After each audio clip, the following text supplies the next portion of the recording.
hiding from me. I'll quickly give up my freedom to stay held in your captivity.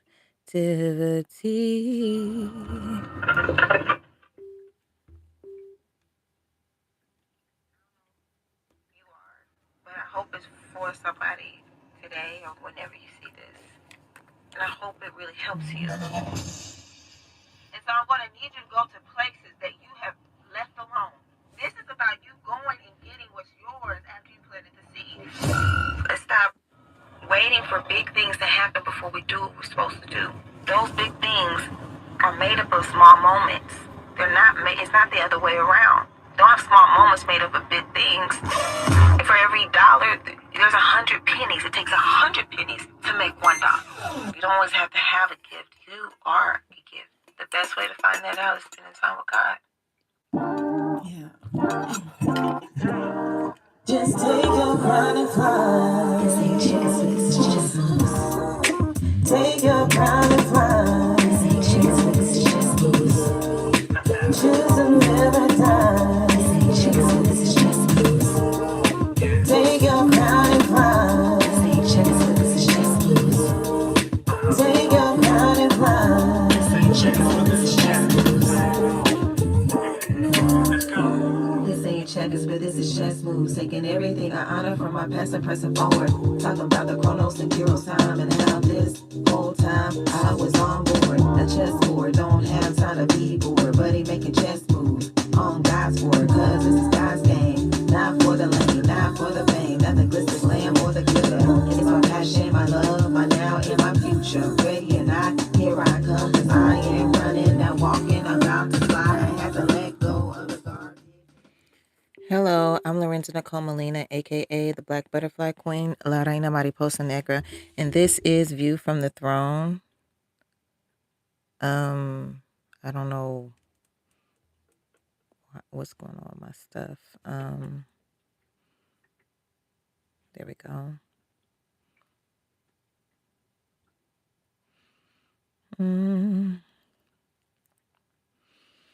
Just making sure I put out my notifications.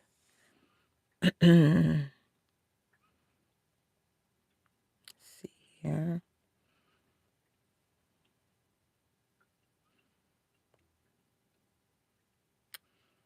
Okay, well, don't know what that's about. I am ready for love.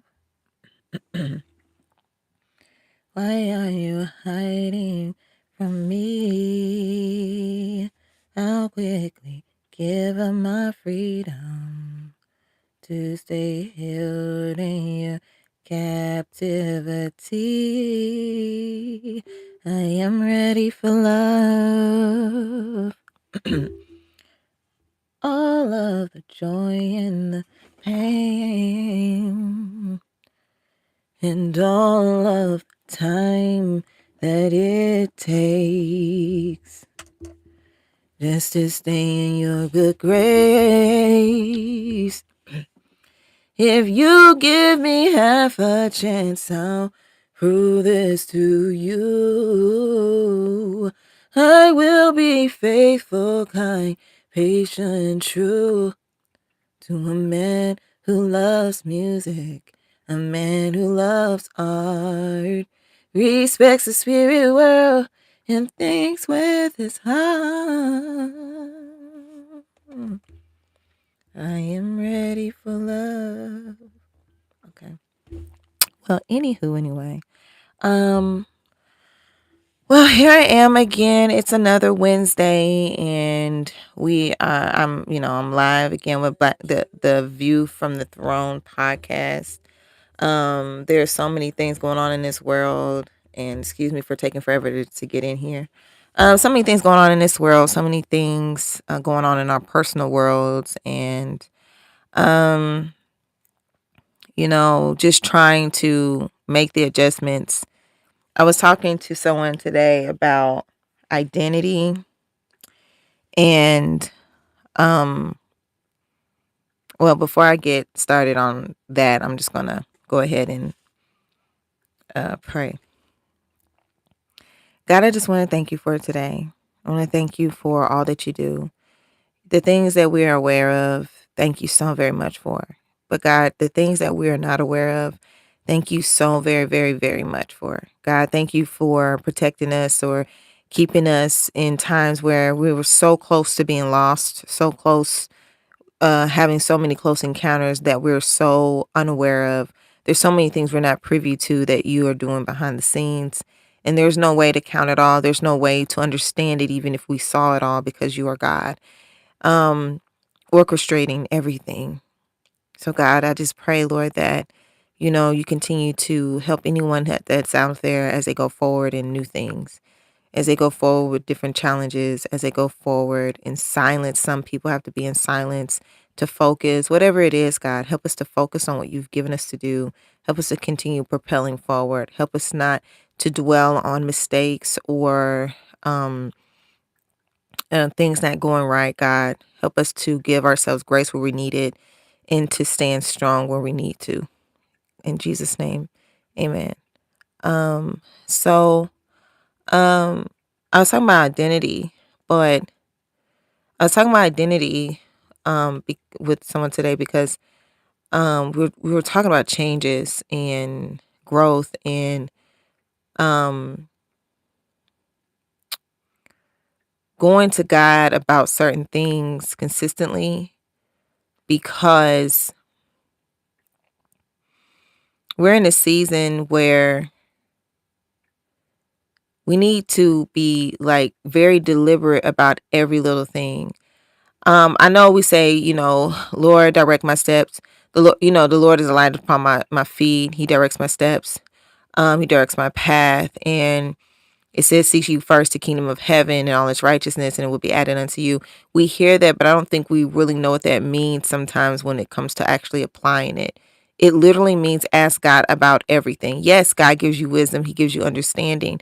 But in this season, because there's so many things being pulled away and so many things being added, and identity is being switched and changed from a shadow of itself to full color, or a silhouette of itself to the full being and body of identity. Everything that a lot of us have done before has been a precursor, has been a taste test, has been an exposure of something that we have just to get us to the point of saying yes so that God can do the rest of what he's about to do. A lot of the things that we're doing right now are so different, but we're finding out that we're built for it. We were not privy to this. These are the things, this is the type of life that you can't predict, the type of part of your life where you can't dream about the details, you can't daydream about it because you weren't even privy to this information before. You had to become someone that God needed you to be. Here you have to grow into who you are. You have to grow into a mindset and an understanding just so that you can say yes to where he wants to take you. And then now that you've grown to this space where you can say yes to where he wants to take you, you have to grow beyond the yes. I don't know if that should be the name of the title of this, but you got to grow beyond the yes. So a lot of us have said yes to God, and now we are being um challenged to grow beyond the yes.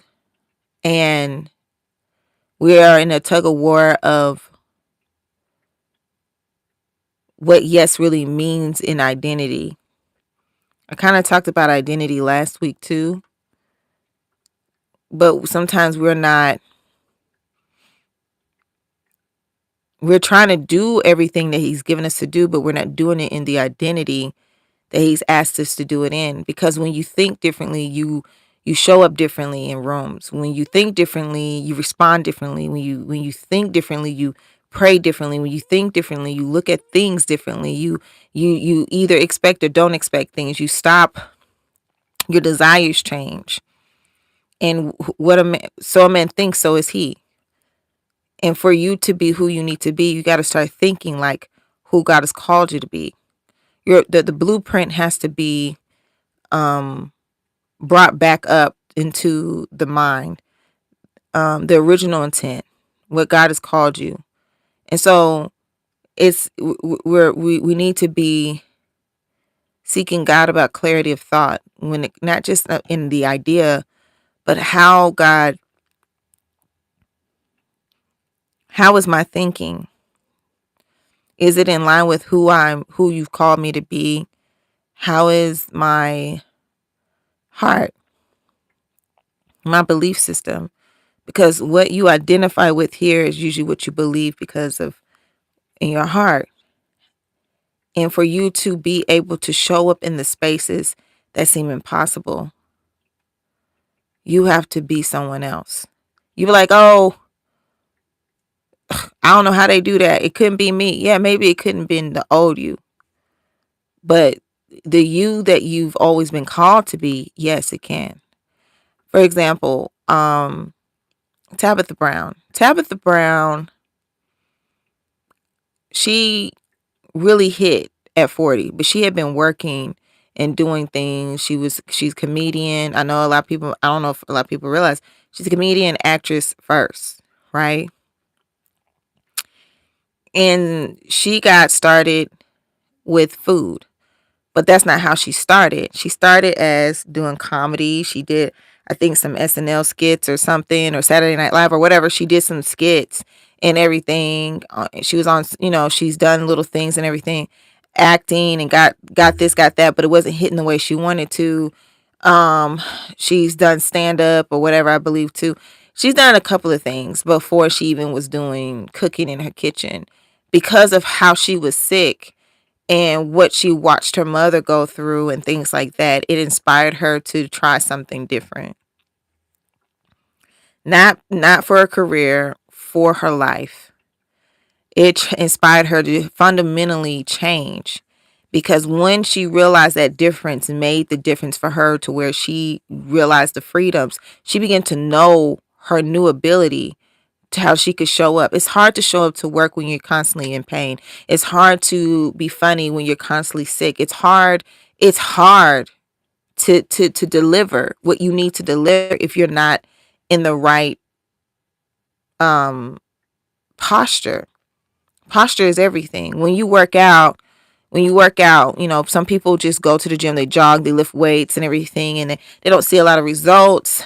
They may even eat well, but they're not seeing the results that they want, because posture matters when you are working out. You can't just do it any kind of way. You have to have good posture. You can hurt yourself if you have bad posture. When you run track, you have to have a posture. It's not just running like a neighborhood kid running away from a dog. It's not just regular running. Like that, that's raw talent, raw gift, raw ability running. But when you are trying to run with intention and with purpose, you have to have a different posture. You have to know your body in a certain way. You have to know when to gun it, when to stride, when to create the pace, how long to keep it, how to breathe as your body transitions from picking up the speed, holding your pace, and then taking completely off. What all that requires, how your mind has to start in one way so they can deliver in the next and the next and the next. This is the same way with the identity that you have to have when you're about to run a race that you've never ran before. You cannot be in the wrong posture. When you're running a race, they have these things called blocks or bricks. You can call them either one, that you can put your feet in, and it helps you to be in the right position and posture so that when you push off, you have a little bit more oomph when you push off, to really push you out. Now, not all races you will use these blocks. You won't always use the blocks. It's not always necessary, but a lot of races have the blocks so that you have something to push against. And I feel like a lot of us are showing up to the new race, without our blocks. And we're wondering why we're trying to push out, and we're having false starts, and we don't understand why it's not working. But there's a lot of reasons, because you're not in the right posture or position, and you're trying to push off. You have to be conditioned for this, and you have to be ready for it. Now, this is the thing. There's a part of you that's already been conditioned, but you have to tap into that version of yourself. You can't show up to the track tapping into the version of yourself that used to just, run around the neighborhood and play with your friends. When you show up, you have to tap into the version of yourself that runs races. You have to tap into the track star, the athlete. You're no longer just, down the street playing. You're doing this with a purpose. So you take what's raw and you put it into form, and you put it into posture and position, and you use it with intention. And this is what's difficult, is polishing raw material. A lot of us are raw material being put into position, and we haven't been polished, but the race is about to start. And everything that you've ever been told is now what you have to remember. This is not the time to just run willy-nilly. But what's cool is that when you take what you've learned and you use it with intention and you're on purpose, that will start affecting everywhere you go. So say, for instance, you're a good track runner. Eventually, it affects the way you run everywhere in the neighborhood, and run out the car, run up the stairs, it affects everything, because you know how to use your running in a way to effectively to get you somewhere without over exhausting yourself, but also getting there faster than you would have before. So then you begin to use that strategy in every area. And God needs us to understand that our identity, the way we think, we have to start thinking as like the athlete. We have to, and then when it's time, we'll take that same critique when we're not working on our projects or whatever God told us to do. We'll take that same energy and use it other places. I still use things I learned from track today. Like, for example, I'm doing it right now. We got to use what we have right now.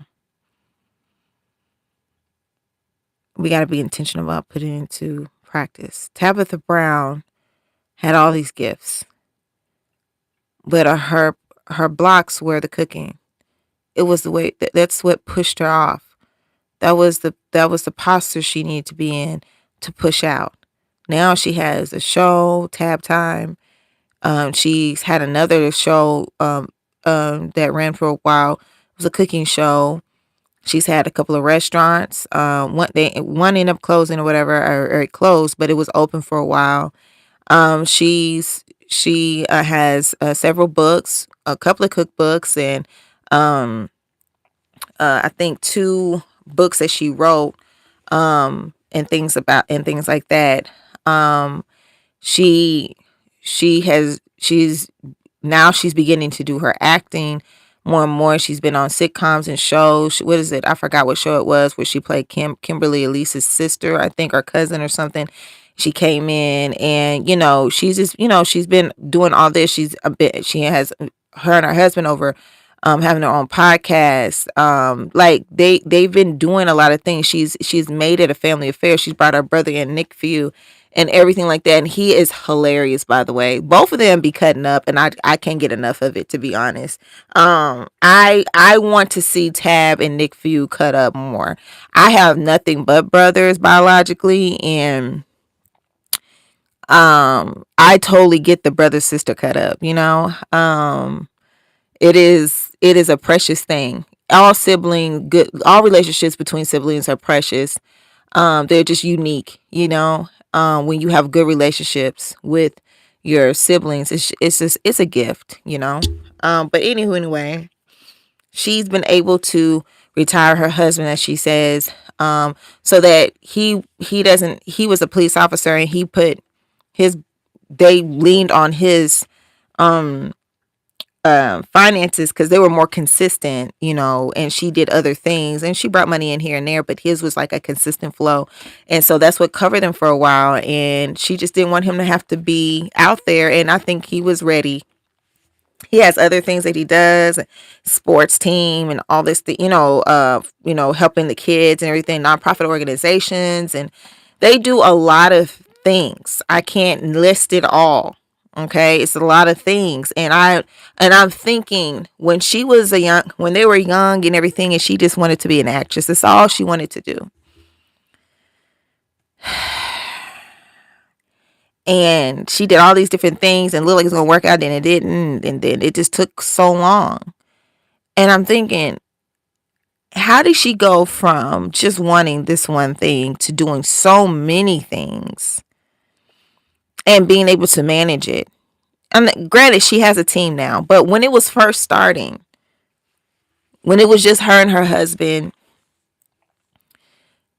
see, when you're doing something different and you have a family, it's one thing if everybody works a 9 to 5, you kind of know what to expect a little bit from your 9 to 5. You know what time someone's going to get off, or if they have to work overtime. It doesn't mean it's easy, but it's something that you can kind of guesstimate with, right? You can kind of have some type of stability with. But when you have one doing pretty much a 9 to 5 that risk their life, and the other one going back and forth, and y'all have a different calling and purpose, yet you're all also raising kids together. It's hard to raise kids, period. But then you have to raise the kids, and you have to be intentional about your marriage, but you have to navigate a space that you've never seen before. That must be difficult. I think about Kevin on stage, and Melissa Fredericks, Miss Kev on stage, as she's called. I think about, I've been watching them since when they was playing in the church out there, playing doing them little skits in the church and everything, and and how Kev had his own page. He always had his own thing going. And I'm thinking about how they started with just this, because all Kev wanted to do was comedy, but he's created spaces for other comedians. During the pandemic, he was a massive resource because people couldn't, do their tours. They couldn't do certain things. So he made a whole comedy setup in his backyard where it was Keep Your Distance comedy tour, where people actually came to his backyard, and they had a Keep Your Distance, like just about maybe 10 people in the backyard that were just the audience members, and so that you can have that laugh. So because anybody in entertainment knows that the connection between the entertainer and the audience means a lot, especially when you're a comedian. You're directly dealing with your audience. You're bringing jokes to them, but you bob and weave in and out of you're having a conversation essentially that's intentional, but also that you have to be ready with the quick whips and all that. And so it's so important to have real people to interact. It's a part of it. And he had that in there. And we had Gary Owens. We had all kinds of comedians, young, unseen, seen and known comedians that came through that. And that gave so much to the community of comedians that was needed. That it gained so much respect. Then he came out with Kev on Stage Studios, and then that didn't stick around. But from that, he got Churchy. Now Churchy's on BET, and he's grown. And he started with Playmakers. He's lost so much. He lost family members. He's lost his brother. I mean, when I watched him so long, it felt like they were my family. They were out here in Texas when I was in Texas. You know what I'm saying? There's so many things about them that mirrored my own family. And so watching people go from that to where they are now, and you're like, well, Kev just wanted to be a comedian. Tab just wanted to be an actress. And you can see them, that sister-brother connection that they have, how they cut up together. It is hilarious. And I pray for Chance and Melissa, because I know they are more of the straightforward, let's do it like this type of people, which is what they needed. They were each other's balances, right? And so I love seeing the Black excellence that they are and have walked into. And I love how they keep it real and how they are authentically themselves, but they are still doing the original thing that they started with, on top of all these other things. And all I can think is, how do they manage it? Of course, now they have managers, but there was a time when it was just them two. It was just Kev and Melissa and them raising their kids at the same time and having to balance the world as they know it, and cutting a new path that they've never seen before, and having to find out what their strengths were, and what the roles were going to be in their household when it came to business, family, when it came to the whole nutshell of things. You can't go by the regular template of everyone else when you have a different purpose. And so I say all that to say, with Tab and Chance, Kev on stage, and Melissa, starting from the bottom, literally, and there's so many other people having to understand it. They didn't maybe always understand what they were going to do, or all the things they would do, but they knew what they weren't. They knew what they couldn't do. They knew that wasn't them. They learned that. And I think we've grown, a lot of us have grown past the point where we know we don't fit in with certain people. We know, that certain stuff don't work out for us. We know that well enough. And now it's time to identify with what we actually are, who we actually are.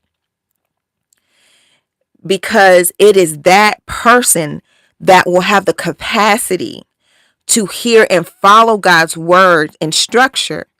See, you have to understand that your flexibility has been built up because you've been walking this path that's so different. The flexibility to hear and move when God needs you to.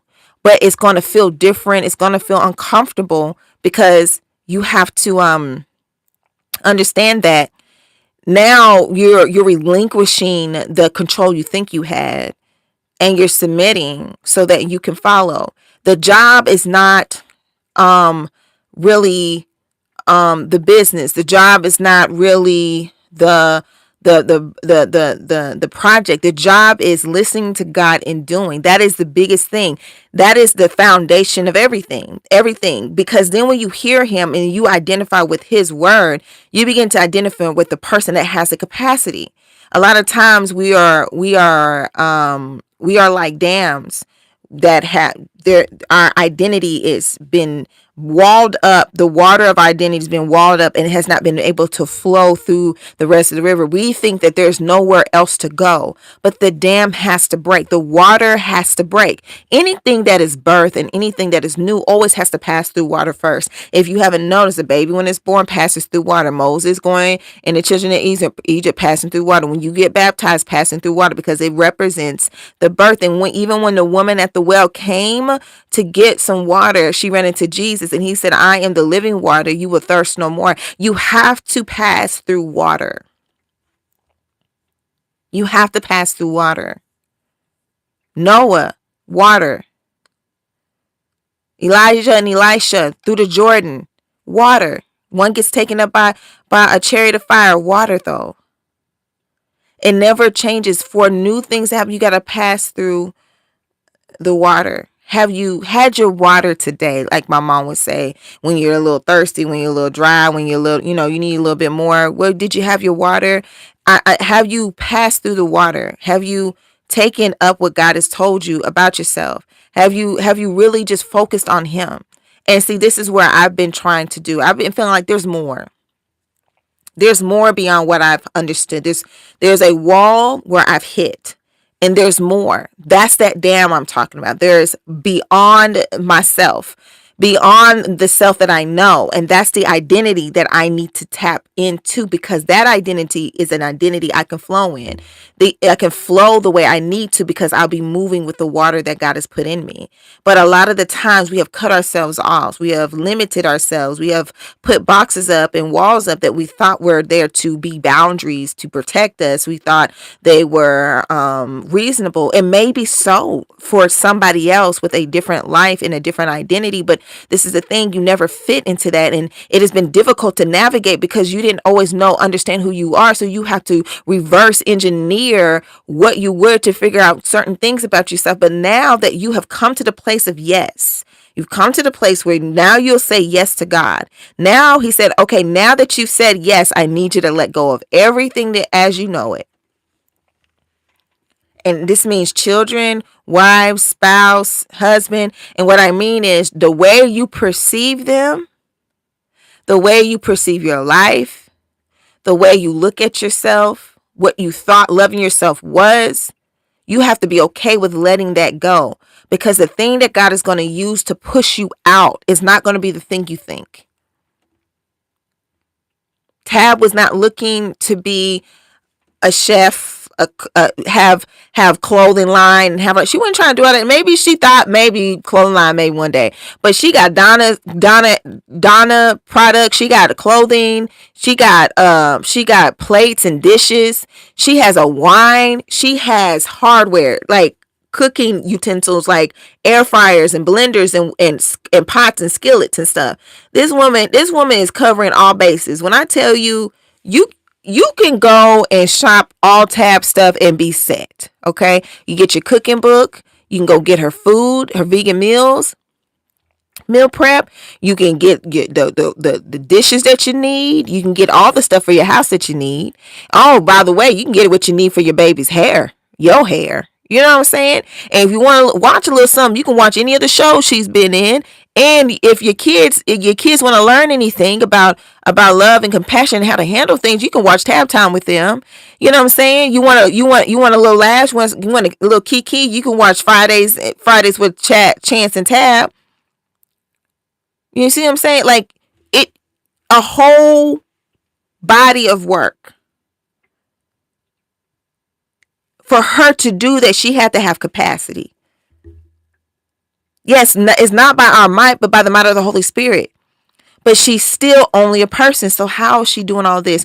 How is she not overwhelmed? Even with the help, it is still work. It's not like everybody's doing everything. She has to go work out. She has to still take care of her physical health. She has to still take care of her family. She has to still show up in certain ways. It don't mean she has a whole garden. How are you taking my garden is pretty much dead.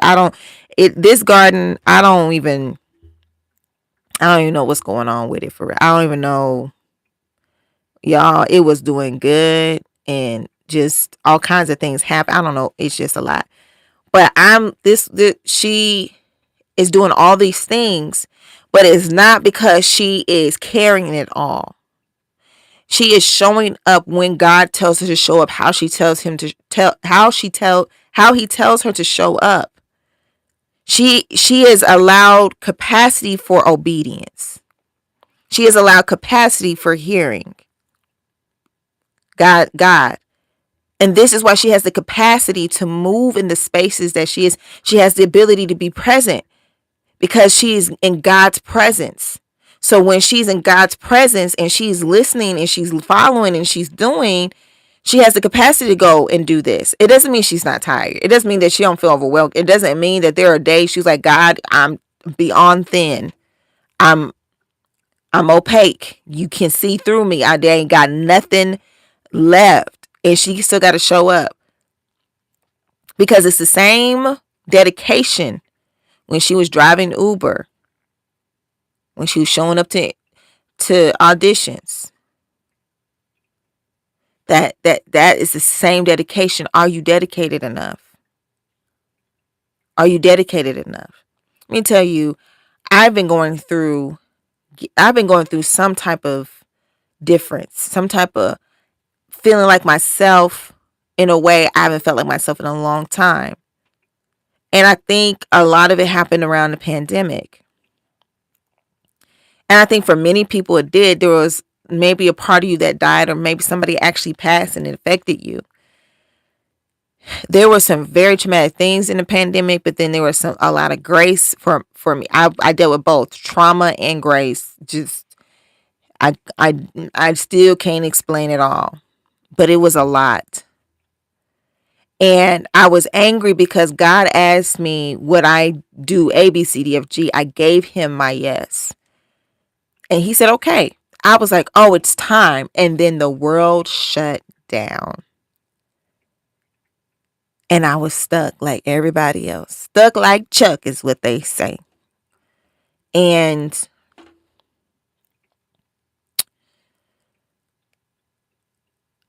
it messed with my mind a lot because I felt like I was starting to get a snowball effect going, But who I was then for the yes was not who I needed to be to execute the yes. I was just who I needed to be to say yes. Now God was like, now let's work. Now that you said yes, now let's work on it. For example, going to the gym.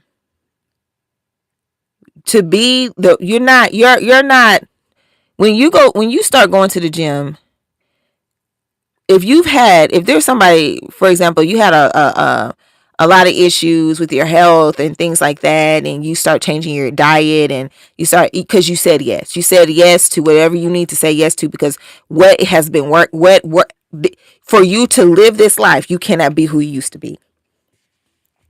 And so you say yes to health, you say yes to working out, right?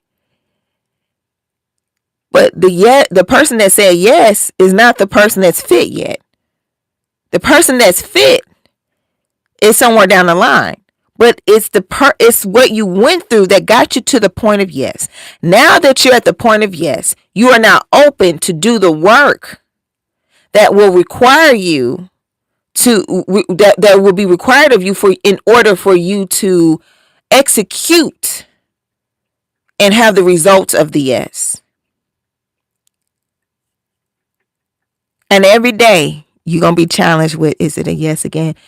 And it is a challenge. It is. But who wants to live in the former? Have you not gone through enough? Have you not sacrificed enough? Have you not been stretched thin in the wrong way? Have you not given over enough? Who wants to go through everything in the former again? Don't say yes and then turn your back.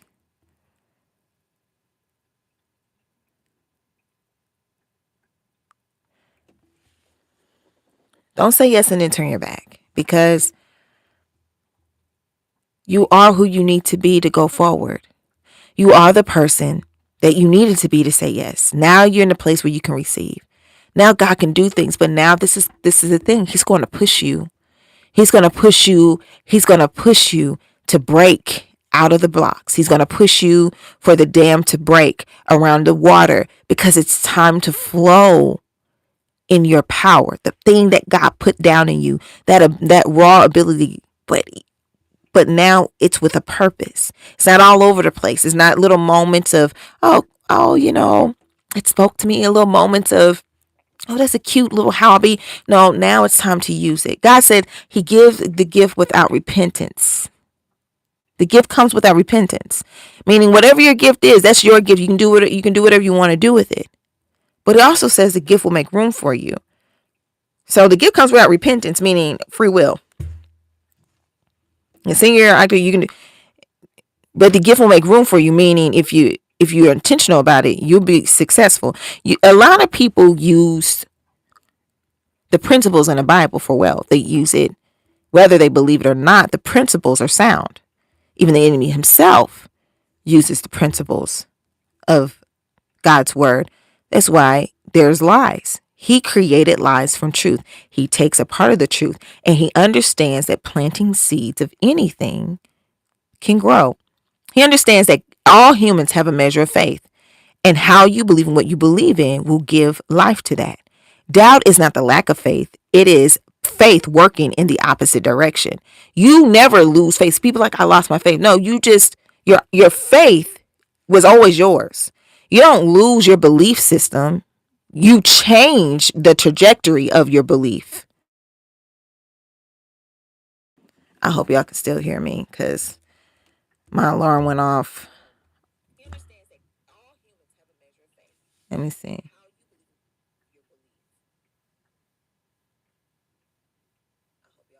Yeah, okay.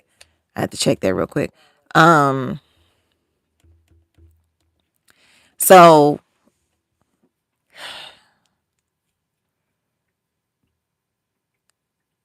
this is the breaking point. But it's a good one, because now you get to actually be you. This is where it changes. This is where you realize that you were always You always had enough.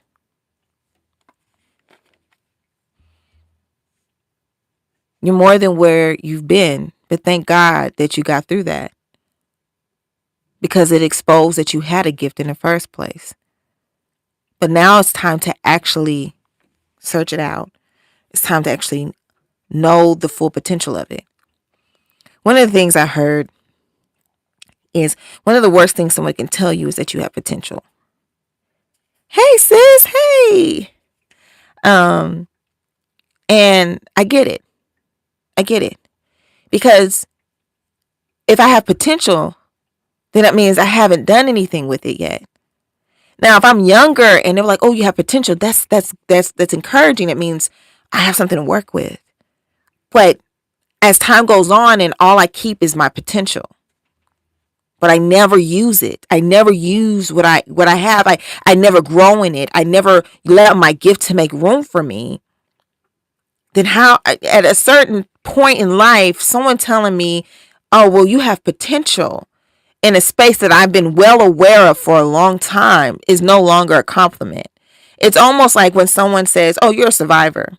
That seems like a compliment at first. But after I have survived, I don't want to just be a survivor. I don't want that to be my identity.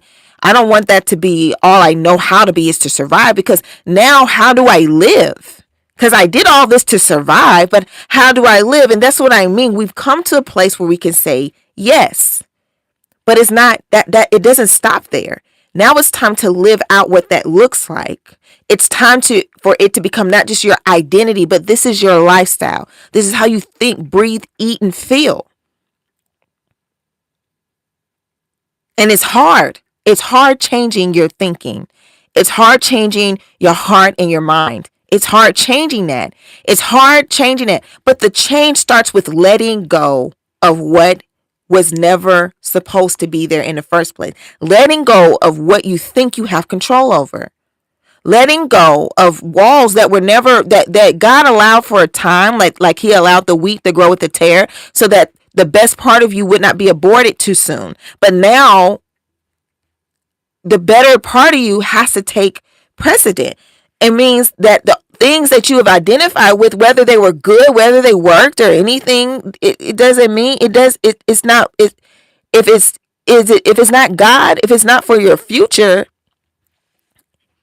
it's not useful. Like, I'm not going to wear pumps. I'm not going to wear heels on the track when I'm running a race. That don't work. I mean, I'll run, but I'm not going to do it right. I need the right shoes, and I need my blocks, and I need that. Are you an athlete in God? Are you going to be God's athlete? Are you going to run for God? Or are you going to keep sitting on the sidelines, dress for the part, but just with potential? I don't want to just be dressed for the part.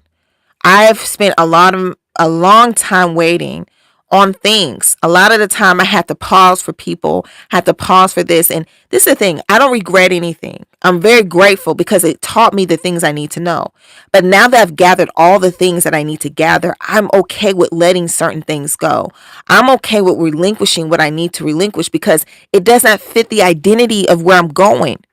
In a nutshell, all I'm saying is, you gotta work for where you're going, not where you've been. You can't identify with your future and your past at the same time. You can't sit here and be like, "Well, I did this." This is the thing. The way the world works, they learn from their past. That's cool. The way you can even learn from other people's mistakes. That's great. But the way God works is that He's creating a future, and the lessons that you learn from your past and the lessons that you learn from other people are still not going to be enough for what he needs to show you in the moment. God has a whole thing set aside that, yes, you can learn that, and it's good and it's necessary to learn from the past. This is why we have the Bible. It teaches us things, but it's not just to teach us the past. It's to teach us how God is ever present. He is omnipotent. He's constantly with us. And that God is creating future. We look at the past like God looks at the future. We look at history like God looks at the future. Heaven is looking at the future. And if you're called to be great, and if you are chosen, if you have said yes, many are called, few are chosen. A lot of people are picking up the phone, but they're not coming to the meeting. They're being called. They're being texted by God. They respond maybe, but they don't show up. Are you going to show up? Are you going to show up for God?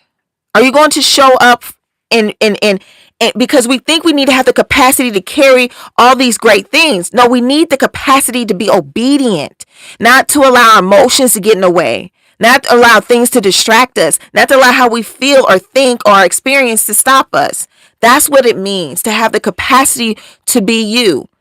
Because you don't get to discover the you that you are without the obedience that God was requiring from you. And now he knows that you can do it because you said yes. It is going to hurt, but you can do it. It's going to suck sometimes, but you can do it. It's going to feel uncomfortable, but you can do it. It's going to mess with your mind sometimes, like the enemy's going to try to attack you, but you can do it.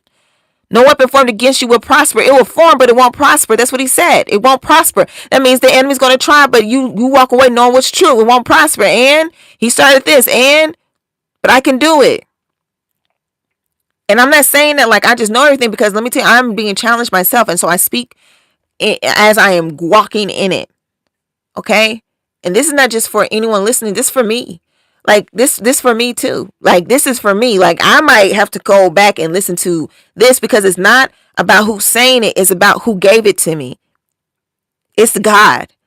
So I'm not going back to hear myself. I'm going back to hear what I missed when I was saying it, because I need this too. I need encouragement. I need to remember who I've been called to be and not who I am from then. My belief system cannot be a part of the I can't narrative. I don't know narrative. I guess narrative. A double-minded man is unstable in all his ways. I don't need to be double-minded. My mind needs to be like the mind of Christ. In order to do that, we have to meditate day and night on his word. The way you think means a lot. I mean, even growing up in school, you would hear the mind is a terrible thing to waste. That saying over and over and over again. They had little kitty cats on posters that said the mind is, the memes before, we had memes. They were in the library. Those were the little poster boards, and they had a little cat on there. Like, the mind is a terrible thing to waste. Meow or whatever. The little dogs. Little owl with the glasses or whatever. You have all these little different poster boards in the library of encouragement. Now we can see those very things on social media, the little memes and gifs and whatnot, right? But what I'm saying is that this is about where you're going, not where you've been. Where you are is where you're supposed to be, because where you are is in the yes. But where you are is the opportunity to be obedient. You don't need capacity to figure out all the things. I have a lot of things that I have to do, and I have to relook at them. And it can be very overwhelming, because I have a gift in everything that I am doing. It can be very overwhelming. And I'm not saying that as a brag. I'm saying that sometimes you have the way God builds you is that you have a hand in this, a hand in that, a hand in, and you don't know how it works together. So it feels confusing. People are like, oh, at least you have a lot of good, but it's just as confusing as when you have one and you don't know where to plant the seed, because it's a special seed. Do I plant it in this soil? Because no matter what you do, it's going to end up being a full body of work. I was just trying to sing. I was not planning on being a model. I was not planning on being a podcaster. Was I planning on doing makeup, being a makeup artist of any kind? I wasn't planning on doing hair. But however, all those things came for me, okay? And then God was like, oh, okay, now you can start working on the music. Okay. I wanted to be an actress too, but I didn't really fight for that. But I did acting and everything, and then did plays and all this stuff. Everything else seemed like it was okay with me. God was okay with me doing it, because the person I needed to be for this, yes, was something different. And those were the gifts that he had to expose to me that I had. I thought it was like, being able to play the piano or guitar or whatever. Like when he told me I had other gifts, I was like, oh, okay, so the guitar and piano. I mean, basically, most people can learn the structure, the mathematics of it. But everybody has a gift to flow, you know. Everybody has a different rhythm or flow or be able to communicate with it. You know? And so it doesn't matter if you think you only have one thing. No, and honestly, when people think they only have one gift, let's be real. You don't. Just because you don't know the name of it, just because people have not been able to deem it and name it and all that stuff, put a name to it and things, does not mean that you don't have a gift just because the world doesn't know how to name it. You name it. You name it. People have gifts in some of the most strange gifts because they are made for a specific reason. No one needs to be, everybody needs to be themselves. No one needs to be anyone else. Your gift will make room for you. You were intentionally put into time for now. God made you for now. The humans of the past or the very, very, very far and away future, you would not click with. It would not make sense to you. They probably won't even speak the same language you speak right now. Like, people forget. Now everybody was speaking English and Spanish at first. Like, there was a whole lot of other languages. Like, there's still a whole lot of other languages, but I'm just saying, like, when we think about the past, we think about it in our language. When we think about the future, we think about it in our language. But you understand that there's people that were in the past that were designed for that past, that they did not think in the language that you think, and it makes a difference the language that you think in, because there's some languages, like in Africa, that don't have negative certain words that are negative, or I forgot what it was. I forgot what language it was. But there's certain things that we say in English that are so negative and mean and rude that there's no room for in other languages. It's not even there. And you're like, how? Because how can you not have room for negativity? And it's like, it's just not part of the language. I'm sure there's people feel a certain way, but they have a different way of dealing with it and thinking about things to where maybe they don't see it as negative. Or they don't have that. So feelings are feelings. Faith is faith. How you walk in them affects your life. Okay?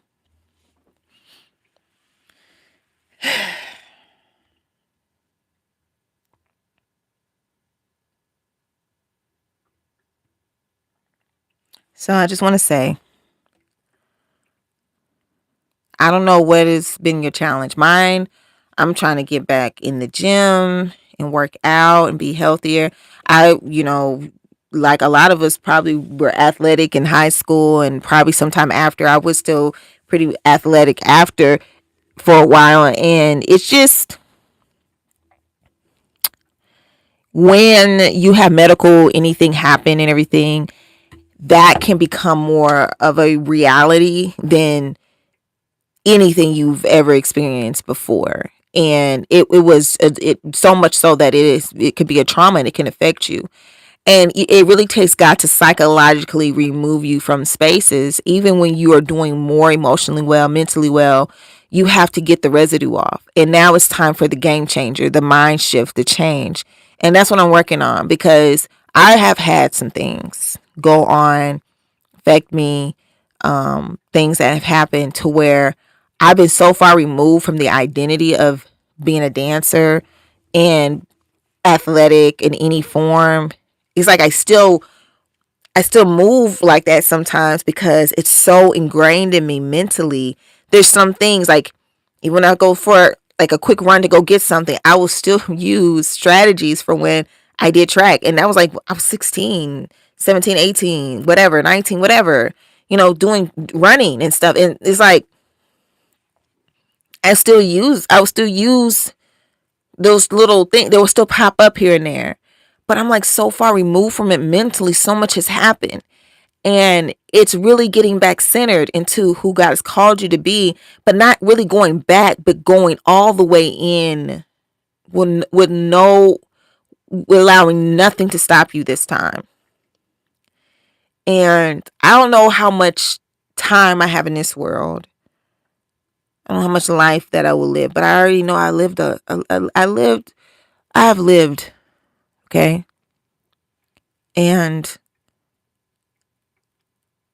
I don't know how young I am or old I am. And I say that because this lady said, if you're 18, but you died at 23, 18 is pretty old. But if you're 18 and died at 92, 18 is pretty young. You don't know how young or old you are. All I know is that I am older. I don't know how young I am. I don't know how old I am. I don't know how many years are left. All I know is that I've seen enough of them go by to know that I'm older now. And it's enough to know that I am to do something. Not by numeric age or the age of how people count, but by the age of living and not knowing when you leave. Like I said, I don't know how old I am. I don't know how young I am, but I know I'm older. Just because I've lived a while. Not a long while, but long enough. I've seen time pass. I've seen people pass on.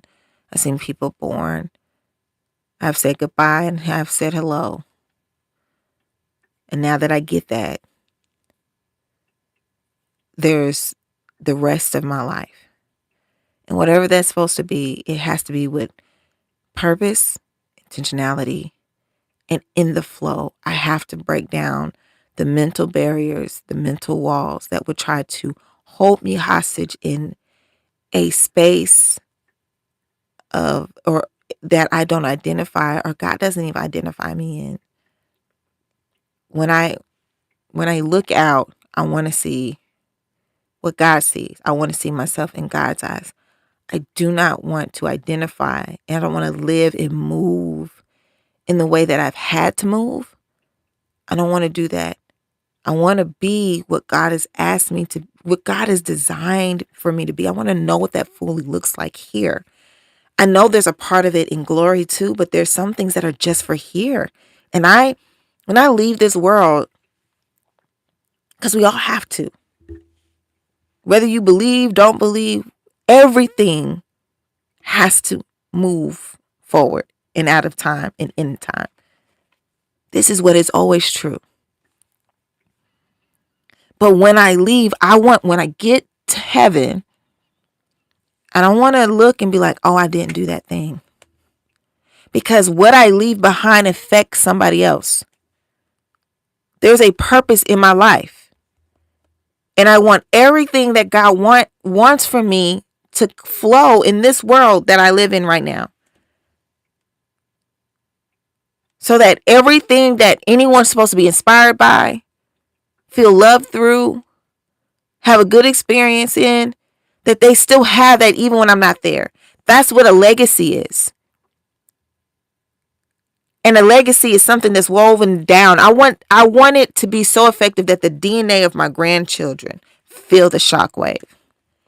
And this is a real thing, because we can feel trauma for generations through DNA.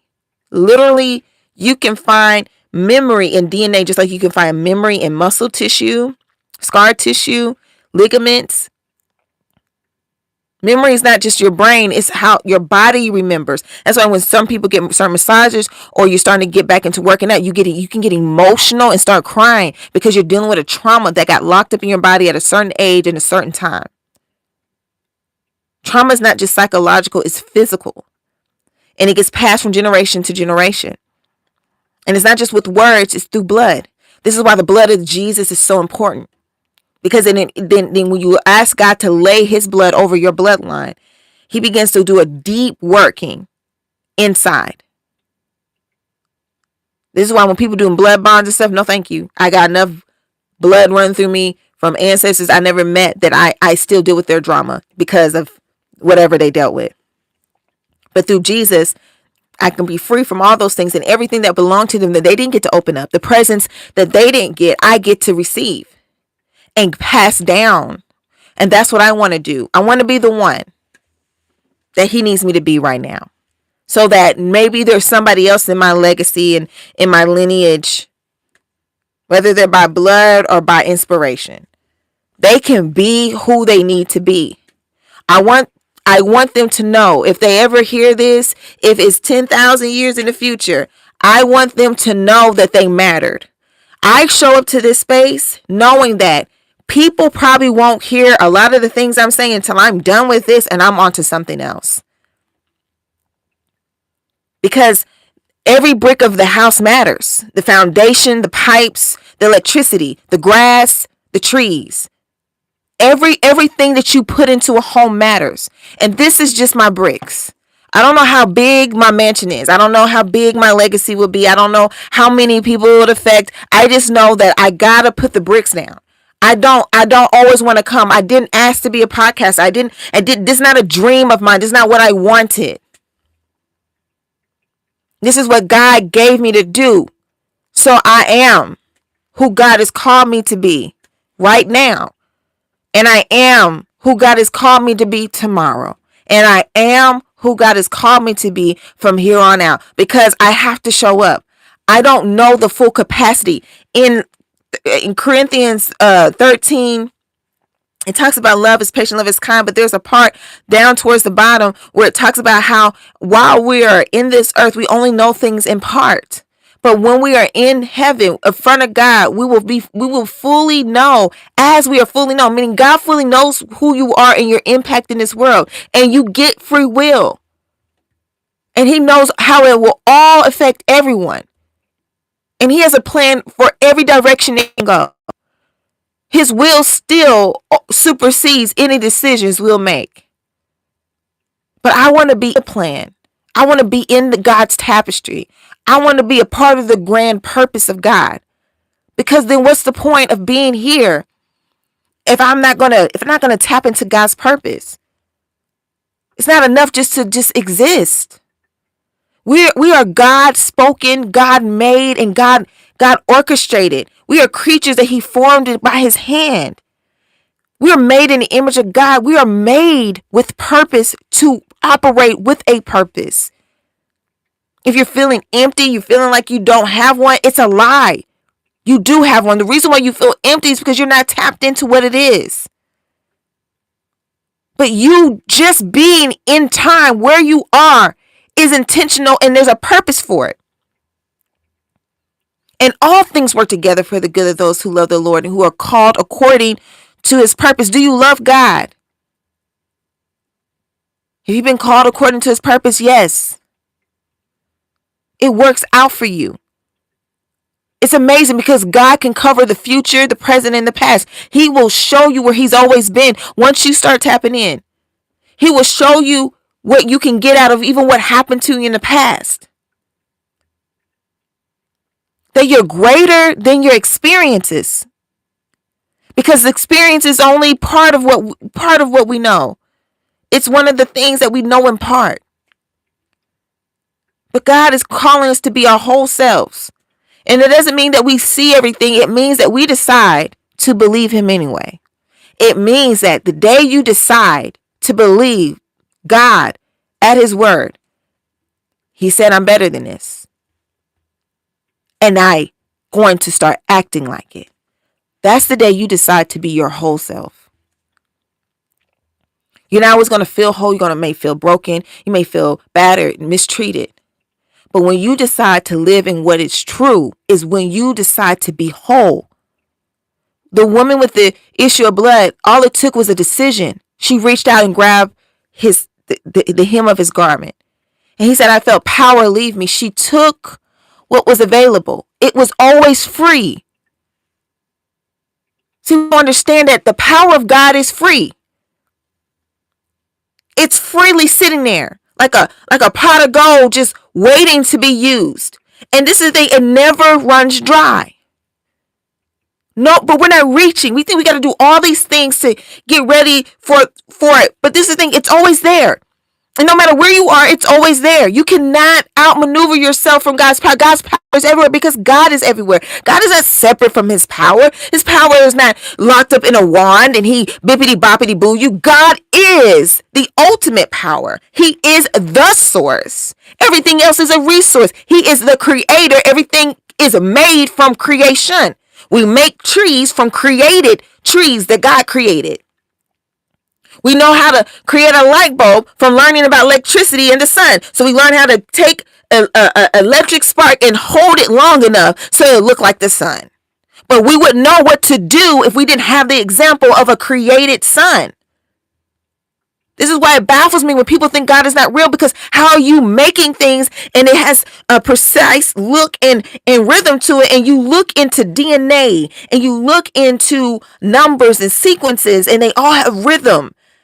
And since we are creatures that can only make things from what is already here, and this has rhythm, when we didn't put it here, then who put it here?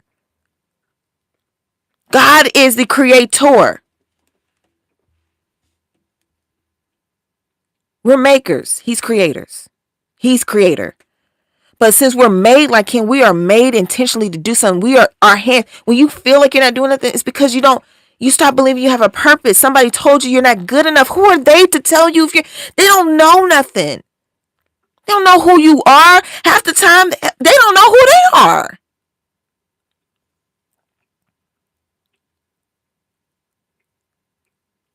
There's so many people just walking around wasting their life because they have believed that it can't get any better. Some people's lives are hard the whole time they're here. But they make an impact. Some kids only live for so long. But they change your world.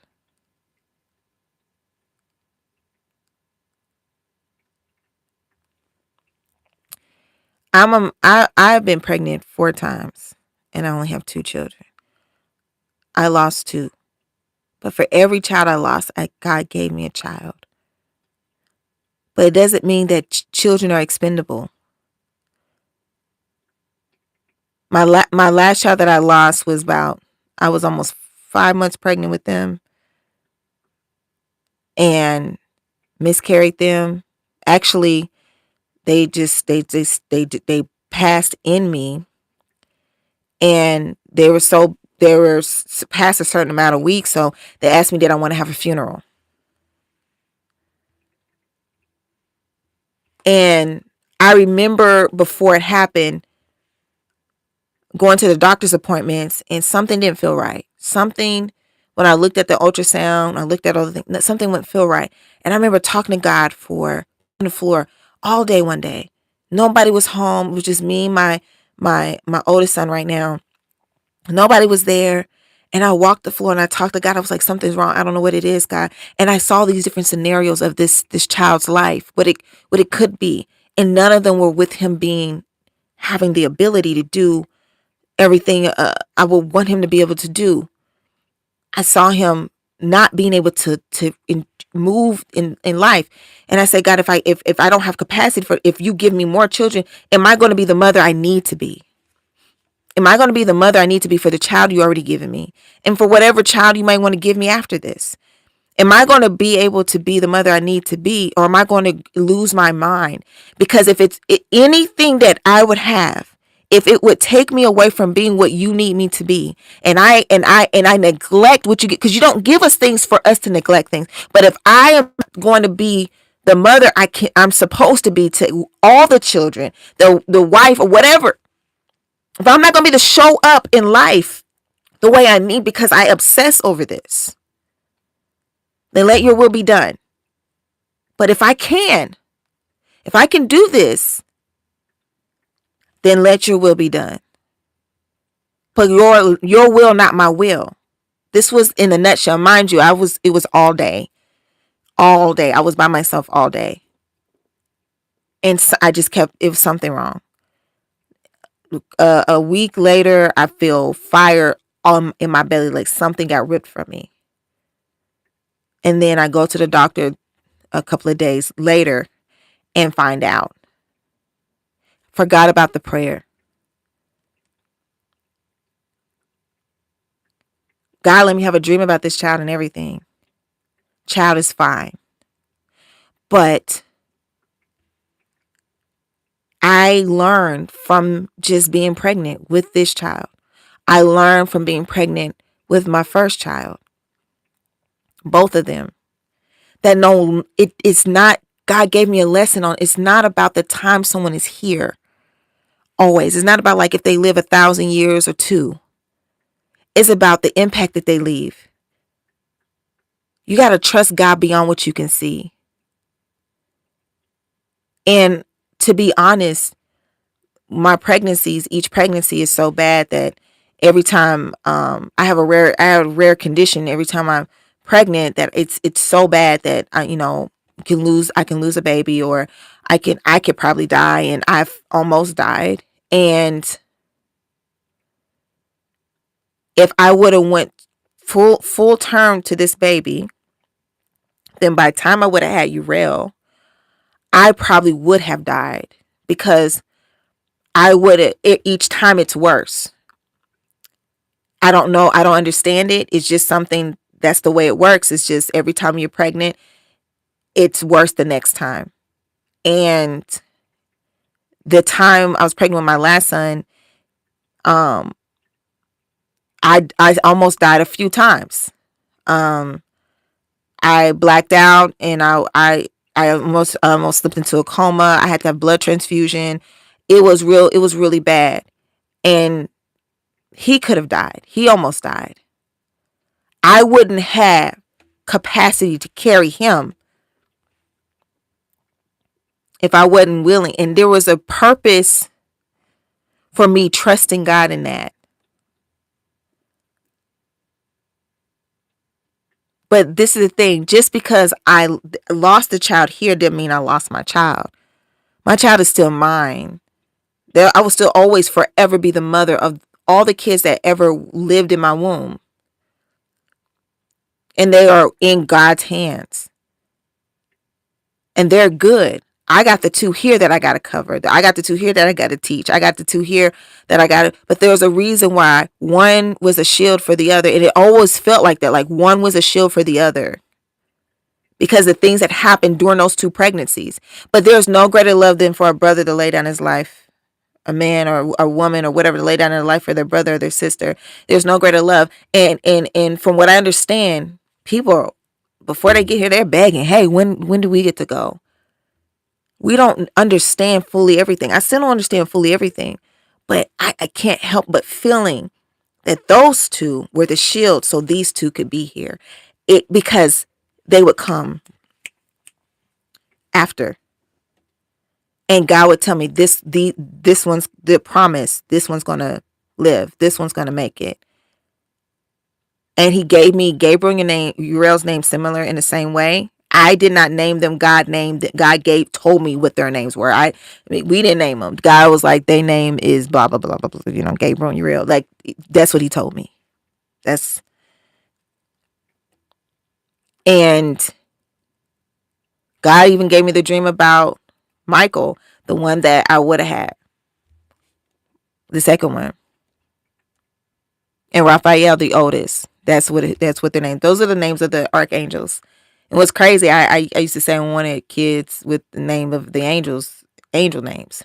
And I forgot about that. I was a little kid when I said that. But that was just something God put in my heart, because that's what He already named my children. I didn't even know. But Uriel has Michael's name. He's named after his brother. But there is a purpose in everything.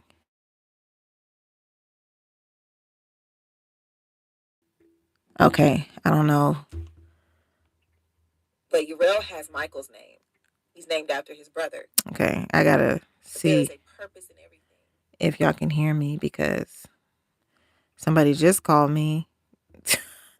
And I thought I put my phone on Do Not Disturb, but it went through anyway, and that's kind of annoying. Okay, anyway, so life is not easy, but there is God, and this was crazy. This used to wring me dry, like depressed. I was depressed, but I don't know. I have this, okay, like there's more to the story that I just don't know yet. And so for anybody who's lost a child or miscarriage or anything like that, even abortion, and you feel a little regret or anything like that, just they're in God's hands. And God has a way of making sure his will is done, no matter, even in our situations, or things go wrong, or mistakes, or anything like that. God has a way of making things still work for our good, because you have a purpose here. Go walk in your purpose. God already knew who would be born and who would not be born, and he still did not keep them from living. Okay? They still get to live. And in some ways, I'm like, man, this world is crazy. And I'm glad they're with God. You know? So I just want y'all to understand that we have some very traumatic things happen in our past. We have a lot of things that go on, but you are greater than your experiences, and that there's a reason and a rhyme for everything, even if you don't know what it is. But when you decide to show up and live, it's not about your number of your age. It's about showing up. You make something happen. You make something change. Even a baby that was just conceived for a moment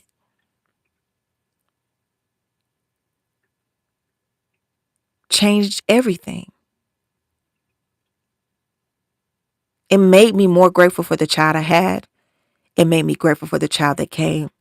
It made me appreciate that. Those experiences made me appreciate children in a way. I thought I appreciate children enough, but it made me appreciate children and my children in my life in a way that I wouldn't have if I never had those experiences. And there's something about certain experiences that um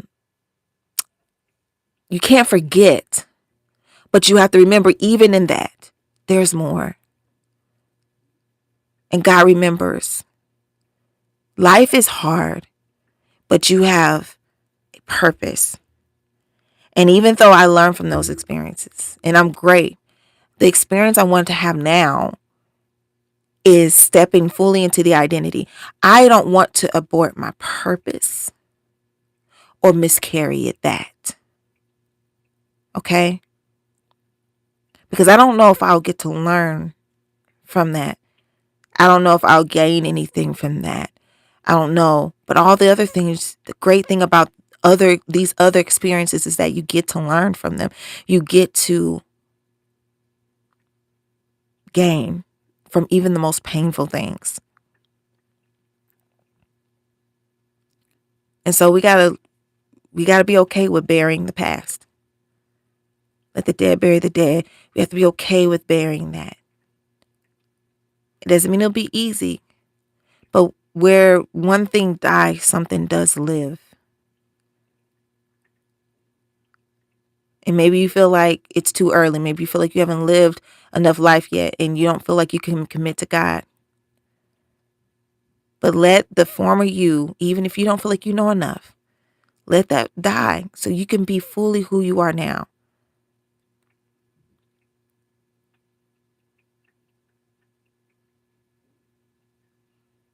It's a beautiful life because it's made of ups and downs, just like the waves of the ocean. We don't judge the waves. It's up or down, and that's what makes it beautiful. How it shimmers the light.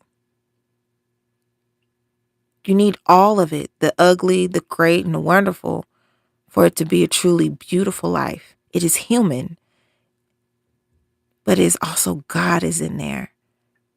And it's a beautiful merriment of experiences, faith, joy, sorrow. And that's what makes your life beautiful. That's what makes you beautiful to experience. But God is the one who made you by hand. And he says you are wonderful and you are fearfully made. You come with a bang and a boom. You ain't no slouch. Time to stand in that truth. And let that truth be the thing that you stand in. So no matter the experiences you have, like an athlete who has been trained well in running, you don't just run anymore. Now when you run with purpose, no matter if it's on the neighborhood street or it's the track. Now when you stand in your truth, you stand in your wholeness, you stand in what God has called you. When you show up in a room, you show up differently. It affects the rest of your life. It affects the way you move, the way you think. Show up. You said yes. Now it's time to become. Now it's time to be. Now it's time to do. That is all that I have to say. Thank you for showing up. I'm going to pray for anybody who needs prayer. If you don't know God, if you want to be reconnected with God, just stay with me. And I'll just pray real quick. God, I just want to thank you right now for today. God, I want to pray for anybody who wants the Lord into their heart and their mind, that they just want to grab your hem of your garment. Repeat after me. God, Father God, forgive me for all of my sins. Thank you for your son, Jesus. I believe in my heart and confess with my mouth that Jesus Christ is Lord. And I want him to come live in my life and in my heart and be in my world. From this point on, in Jesus' name, amen. Well, if you agree with that prayer and you said it, you believe in your heart and you know God is real and he's been speaking to you, welcome to the family. Heaven is celebrating. I don't know if you know this, but heaven throws a celebration. Heaven praises and rejoices because, see, they knew you before you were here. It's like a lost child coming home. Imagine that child didn't even know who they were and they just wandered on the doorstep one day of the house that they came from. And everybody came out to greet them in celebration. This child is you. This child is me. This child is everyone. And salvation is free to us because God paved the way and paid for it with his son coming and dying on the cross, which is the God in the flesh. That's all. So if you don't have a Bible, you can get one. New translation is good. And if you want to have an app, you can download Pray app. This is a black square with Pray. And no, I'm not sponsored by them. It's just I do like the app because they do stories and they actually act them out and stuff. And they're like 15 minutes and it's Bible in the ear. And then there's other people you can listen to on there. And there's nighttime prayer because some people have a hard time going to sleep at night. Whatever. You just feel you just feel at ease. And then there's the Hallow app with prayer. It's a prayer app. So they pray every day on there. And the guy from the show called The Chosen, which is really good. I think it's on Prime. You should watch it. He plays Jesus. And he actually is, I think, over the Hallow app. So, and he has a very soothing voice. So I'm just saying, apps, if we're going to be using apps, go ahead and download one of them apps to help you along until you get it. And if you don't really have room on your phone for another app or anything like that, because, sometimes we just trying to save that money. We're not paying for all that storage, okay? You can look up, there's a Bible app, there's a Bible website that you can just look up things. You type in Psalms 1, and you type in any Bible scripture, just type it in Google, and then it gives you a list of different websites. With the one that I like is a red little Bible that says Bible.com. That's what it is. And it will show you a list of anything. You can just go in there and look and stuff like that. And that's pretty cool. I like that one. And you can pick the translation you want. So if you want King James or New Translation or whatever, Living Translation or whatever, you can get it because everybody understands things differently. And you want to read to understand. And most definitely, if you're not at a church, join a church, go to the neighborhood church if you want to physically show up somewhere. But if you don't feel comfortable, look at some online churches. There's the Potter's House, there's Concord of Dallas, there's Mr. Flowers Church, Pastor Flowers down in Houston, there's one in California, there's Pastor Tubman's church in Florida, there is Stephen Furtick's church too. These are online services that show every Sunday and Wednesday and things like that you can be a part of, and also, we're here, you can join View from the Throne Facebook group and on Instagram, so you can always join us there. And any of my podcasts always have my link link tree, and you can see all the stuff that I do, and you can see the links to everything there. But yeah, just you can join any of those groups. You can join our group. Over here is a podcast, but hey, we love God, we love you, and you can always, join, or you can say something in the chats or whatever if you feel comfortable. And if I don't know how to answer it, maybe somebody else does, but I will try to answer. I'm a person and I'll try to do my best. And we're just people over here, and I just want you to feel comfortable. But yeah, that's all I have to say. I'm Lorenza Nicole Molina. I'm aka the Black Butterfly Queen, La Reina Mariposa Negra. This is View from the Throne. And P.S., if you haven't gone to my website, Black Butterfly Kisses, this is a website of beauty, but we're starting off with soaps and vitamins and serums for your hair, and some mushroom coffee that helps you. So if you have any children or you yourself are on the spectrum, mushroom coffee is really good when it comes to calmness and helping with anxiety and things, and clarity of thought. So if you have any of those issues going on, you can also get that. We have mushroom coffee, hemp seed, and all that stuff. So go on there, go on the Cozy page, get you some mushroom coffee and things like that. Get you some vitamins, get some stuff for your body, get some soaps and some serums, get some body scrub. Self-care, love yourself well, okay? Because we got to love ourselves the way God does so that we can love other people correctly. Love is an action word. Remember that. So take action. Go to blackbutterflykisses.net, and I'll see you next week at the throne. Once again, I'm Lorenza Nicole Molina, aka the Black Butterfly Queen, and I'll see you next week. This is View from the Throne. Bye.